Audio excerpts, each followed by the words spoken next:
La préparation des dossards, la mise en place, la mise en sac des différentes choses qu'on va distribuer à l'arrivée. On a encore un gros travail technique et logistique avec la mise en place du parcours qu'on préparera la nuit.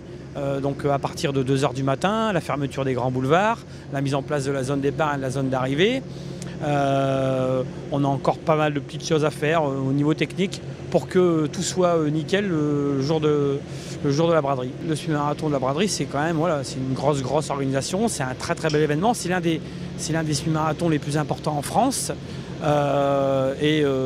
C'était important pour nous, et Philippe Lamblin, le président de la Ligue, avait la volonté que cet événement ne parte pas entre guillemets à n'importe qui ou peut-être à un privé.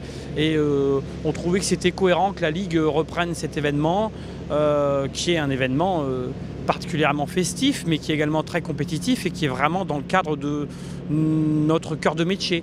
Voilà, organiser des événements liés à la performance. On espère que ça courra en 59 minutes.